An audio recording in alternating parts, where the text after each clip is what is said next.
We'll start with the big questions. How was the free breakfast? Yeah, it was good, mate. It was nice. Suppose going down there first thing back at training, and the first thing you get is a free brekkie. So it was nice. Was it nibble or thieving Harry's? No, we're at nibble, and it was good. They gave us a steak too, so I'll take that. Steak? Yeah. Steak for breakfast? Yeah. Flipping heck. You're only halfway through the season. I think this is your fourth time chatting to us in the last 6 weeks. Have you been volunteering for them? Yeah, mate. Love doing this. Nah, I don't know. I don't mind. I suppose comes with the job, eh? Exactly. Now, the last time we spoke to you, I think it was just under 3 weeks ago, you spoke to my colleague Ollie, and the quote that got put out with the interview was, "I want to win something." So, congratulations. Happy? Yeah, thanks, mate. I suppose it puts a little ease on, for me personally, wanting to go after it so much. I know, sort of the build-up into the last couple, going into like a grand final, you sort of like start thinking this could be your last moment again. But, now that you get one, obviously, you can just worry about focusing on the next one, I suppose, now. But, it was awesome. It was a good achievement for myself and I suppose for the club as well. We spoke to Minnie straight after it, or a couple of days after it, and I spoke to Jesse last week who mirrored what Minnie said, and in that he's felt a change since then because he's realised what winning something like that feels like, and it's given him this added fire that you can only get from lifting up that trophy. Is that something that you echo? We sort of spoke about, obviously leading into the week, we spoke about how good we're going, and no matter how good you're feeling building up to it or how good you've been going on the way in, even in the first half, so at halftime we go in, they score a late try, but the way the half was going, we could say we probably defended our best all year, but obviously still down 6-0 or whatever it was. And then, we sort of come in, and no matter how good you're feeling, whatever it is, we just always said that it wasn't good enough. You're going to have to go through another stage, somewhere where you've probably never reached. Obviously just thinking, you're going to have to get through a lot of pain and a lot of hurt to get to be holding that trophy. And that's something, even with Jamie Peacock, he come and spoke to us about that, and that was probably one of the main messages I took away from him was no matter what you do throughout the year, you go through, if you come off little niggles, you want to look after yourself, but those games are the ones that you have to go through those little things, and whether it's a major injury or a little injury, if you can get through it, that's what it's going to take to win. Now, the concern coming from fans after a massive game like that is there's going to be some sort of hangover or come down. You've had two pretty emphatic victories since then. Was there ever any concern within the squad that there was going to be a come down after that game? No. I suppose it's always in the back of your mind, especially that first week. We have a bit of a shorter turnaround. But like Willie's been awesome with us, the way he's been handling our turnarounds, what to celebrate, the little milestones. I think he's got a good balance on how to handle what to celebrate, when to be back, when to flick a switch.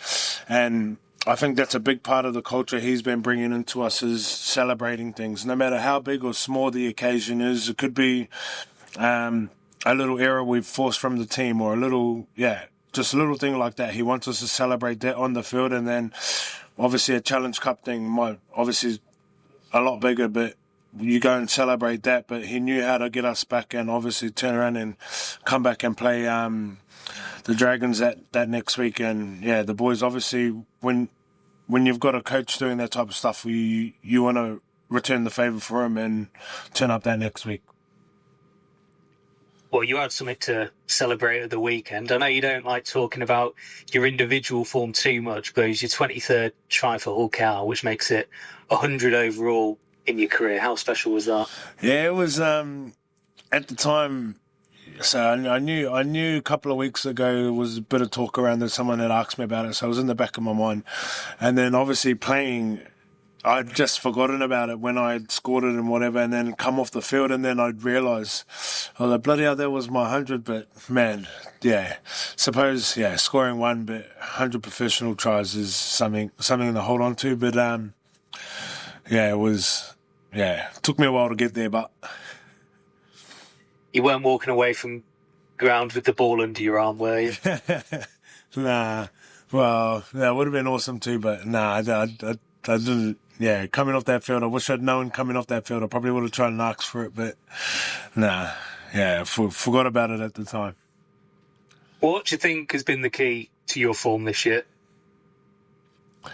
I think for me is just obviously the way we performed last year. We come away with nothing.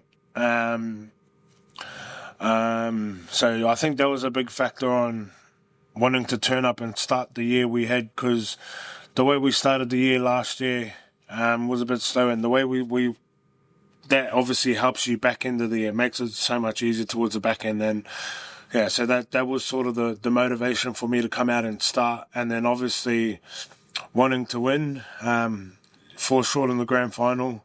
So you obviously want to win something there, and then even with the Challenge Cup, and then I think now for me is once you get a taste of it, I think you want more of it. So yeah, I think for me, obviously the club getting there first, me getting my first, or the club getting theirs first in a while.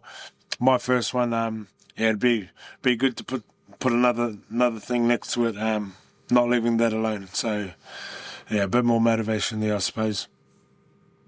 You always come across as a very relaxed person. You're often playing with a nice big grin on your face. What drives you as a player? I think the love I have for the game is probably one thing. Like giving back to the game, what the game's done for me.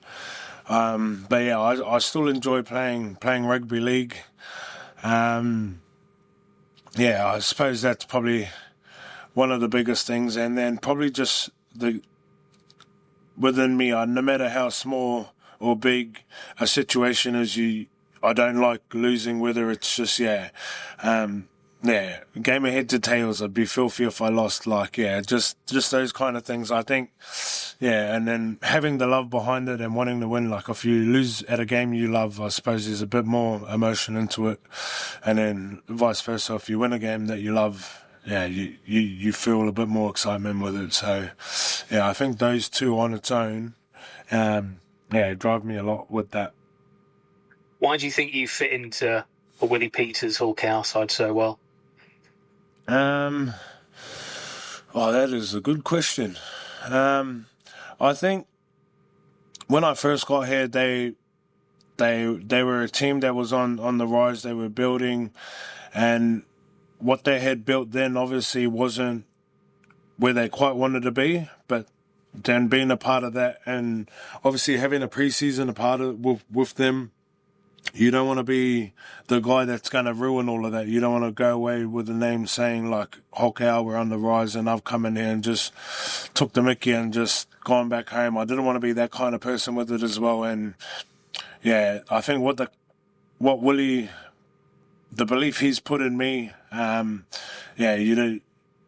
way he is with like not only his players but his family, he's a type of player you don't really want to, I suppose, just.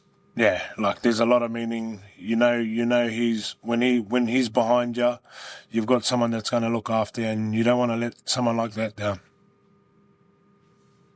Now, this week, Hull are announcing a partnership with one of your former sides, the North Queensland Cowboys. What was your reaction to that? Yeah, it was seen a little post about that, but no, it was crazy. Suppose something first time I've seen. Or even knowing about something like that. But yeah, I'm excited about it, see what the experiment's going to be about, something to be a part of. But I know the Cowboys themselves have been obviously a club trying to build, and they're a rugby league community themselves, so it's pretty similar to here. Like, obviously, Hull's its own. There's two teams in Hull, but it's away from everyone else, and the city itself enjoys rugby league, and that's the same as Townsville. It's a bit of a flight away from everyone else, and their fans are very passionate and they enjoy the rugby league. So I can see the two comparisons with the two clubs, and I enjoyed my time there, and I'm excited about what this is going to bring for both clubs. And that was something when we spoke to Paul Lakin yesterday about the deal, he echoed those similarities. Is there a similar ethos in how the two clubs operate? Well, suppose when I was there wasn't both. Like, I think just with what I've seen in playing groups and everything, a lot of both from up top, you hear the same. They're all invested. They're all they leave it up to the head coach to do majority of the stuff, and that's what you want to hear. They put the trust in the team, the players, and I think both teams were. Well, when I was at the Cowboys, that's how I felt there, and I feel the same way here. Is what the trust they put in their players and everything, the drive they have for the club, and then even with that, like the outside noise, sponsorship, everyone around them was just about rugby league, and that's how I feel here. So, I suppose, it's just massive between both clubs. How much actually similar they have, even with like players that have been here. It wasn't until they put up a photo of a couple of the players that have left, and didn't realise how many boys had been in both clubs. So, it was interesting to see. How will the playing group benefit from this partnership, do you think? I don't know too much about how or what's that got to do with anything. I think, like I said, the most I've seen is interview from Paul Lakin they put on social media and just a post. So I don't know too much about it, but like for myself, I think I'm excited for the pathway it'll have for the game. I'm just excited for what they can do as two clubs on both sides of the world. This is just the latest initiative that OKR have launched. You think about the Papua New Guinea partnership with the Port Moresby Vipers, Amsterdam, Vegas, the work around Craven Street. What is it like for you as a player to be at a club that's doing all this stuff off the field and putting so much effort into growing itself? Yeah, well, I'm excited about it. I know for myself, I've always had that thought with myself when it comes to game day, whatever day it is, a promotion day, if we're going down to a team clinic or something, going to run around with some kids, I've always had that thought where that might be the only chance kids get to come and see you. So I've always tried to do as much as I can to go out and see fans and everything, and to see that the club's about that as well. It sort of excites me that they're trying to go out and help other people go out of their way and spread the game around, not just for the game itself, but there might be people there that love the game, and that obviously, like, I know in PNG they've got a massive league following. They love it over there when you go play games over there. So it's interesting, like, because I have the similar thought to myself to try and get out there. Not everyone can come to a rugby league game or come to Hull, go to Australia, watch an NRL game. So it's good to see that the club's actually going out to places and getting everyone involved. What does it do for you as a player then, in terms of your motivation and your sense of belonging? Because you've talked about how settled you are in Hull. Does all that help settle you in a city? I think, you sort of, that's just coming back to not wanting to let Willie down, because Willie's obviously the name for the club, and then you don't want to let the club down. So with them putting their branch out, they were going out, reaching out to everyone. Obviously, at the end of the day, the players are the ones that are going to have to perform and give out a vibe where this is what we want to be about. This is what we're about. And I suppose so. When you go out and perform, it makes those partnerships a bit stronger. Let's look towards Wakefield then. What are you expecting from them? Yeah, well, when you was it round 2 we played them? Yeah, round 2 we played them and they didn't go away. I know we didn't. It was a close game. It was probably because I was playing in the halves or something. But yeah, but even then, like we knew then that they were a team that obviously liked to play footy. They're a good side, and yeah, we knew they weren't going to go away this season, and we're expecting that again.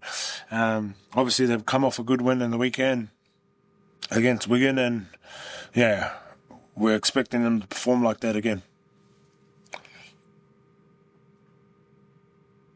Yeah, it was 14-12 when you played them in the second round. I know Willie, after the Castleford game last week, he spoke about improving on the Castleford result in the first round as one of the motivators. Is there a similar factor going into this that you want to create a better scoreline against Wakefield? I don't think. I think last week would be a bit different because obviously we were going there to their home ground. Obviously the Tigers, then that itself is probably hard to get up and go and play for. Having an away game at their house, it's very hard to play there. But so I think that was just a bit of a motivation to try and get over the top of them. But yeah, I think coming into this week, they're probably a different footy team compared to Cass, so we know they like to shift a lot more. Their forwards have been coming through with the ball very, very strong. And yeah, I suppose the scoreline's probably not going to be too much of a focus for us, but I suppose it's what you do at the start of games obviously leads you up to how you want to finish the games. It's something that I've just spoke to Willie about. A win against Wakefield would make it Hawkeye's most successful ever start to the season. What would it mean to be just a part of the playing group that is able to deliver that to the fans? Yeah, I suppose it's crazy for the club. Obviously, it'd just be good to get two recognitions in the Super League. You obviously Challenge Cup, you get that, and then having one of the records for like the best start. That'll be awesome for the club. So yeah, I suppose there's enough motivation there for us to go out alone, let alone them being a good rugby team. So I think that alone would be a good achievement for us. Lovely. That's all from me, mate. I'll pass you over to any questions from the others, but good luck this week. No worries. Thanks, mate. Hi, Peter. It's Martin Sadley here from League Express. How are you, mate?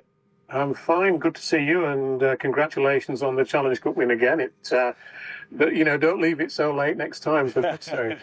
No. It was heartrending. Yeah. Never mind to play in. It's crazy to think that. Yeah, it took 79 minutes to win a game. But yeah, it was awesome to be a part of. It sometimes happens that way. Do you sort of reflect a bit on how you might have felt if Tom Davis hadn't got that try, and you'd lost by a couple of points instead of winning? Obviously, yeah. I haven't thought about it, but yeah, it would have been, thinking about it now, it would probably be the worst thing. after how we were feeling after it. Yeah.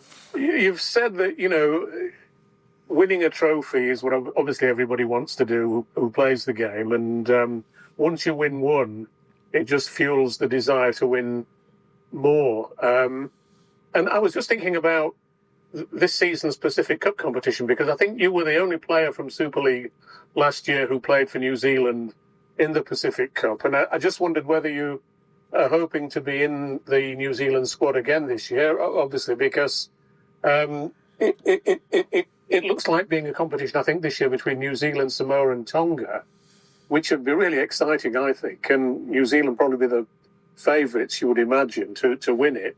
Yeah. So, if I'd love to see you in that squad. I just wonder whether you see yourself being in it. I'd love to be a part of it, but if I ever got the call again, I'd no doubt want to be a part of that. But yeah, I'm not going to hold my breath to it. Obviously, the legs are getting a bit old. But yeah, I suppose. Yeah, but the brain's getting pretty active. Yeah, it's sharpening up, hey. The cleverer you get. But yeah, obviously, yeah, it'd be awesome to be a part of. If they needed anyone, I'd be the first to put my hand up, and yeah, no doubt, if they gave me a call, I'd love to be a part of that. Obviously, putting the black jersey on, you never know when your last time is. Obviously, I got to do it end of last year, so yeah, it'd be awesome to do it again. But yeah, putting that black jersey on is probably one of the easiest things you could probably get up and want to get for the game. Like once you get that call, being a part of that is probably, yeah. I'll tell you, just a thought, Peter. Challenge Cup winner, League Leaders winner, Grand Final winner, and then Pacific Cup winner. That'd be a hell of a season for you, wouldn't it? And you're the only guy who could do it, actually, in the world. Oh, yeah. It would, yeah, now that you say that, obviously just when you're dreaming about stuff like that, you'd love to be a part of those kind of things. But, yeah, I'd love to just take one thing at a time at the moment. Yeah, yeah, but yeah, the bigger picture would, yeah, the bigger picture is it looks awesome at the moment, but yeah. Well, I hope it all comes off, mate, and it's great to speak to you, and good luck on Friday night. Yeah, no worries. Thanks, mate. Cheers, mate. Good to hear from you. Bye. Hi, Peta, you're all right. Can I just ask you a quick one, if that's all right, mate? Yeah, no worries, mate. You mentioned to Martin about legs are getting a little bit older, but you also previously said that you were really like just how much you love the sport, and that's one of the reasons you came across. You wanted to give it your all. You're contracted, I think, until the end of next year. You'd be 34 next off season. Have you had any thoughts about playing on, or are you just focusing on the now and the present? I haven't really thought about it, but I did get asked the question. Don't know who it was from, actually. But, yeah, someone asked me the question if I would go on, and I said, well, the way my body's been holding up, if it keeps holding up like this, I'd love to keep playing. But, yeah, obviously, big seasons obviously come here. Like I've said, if your body can hold up, 27, 30 games a year, and I'm still feeling all right, but, yeah, I'd love to keep going. But, yeah, at the moment, still contracted, got a job here at the moment to do. So, yeah.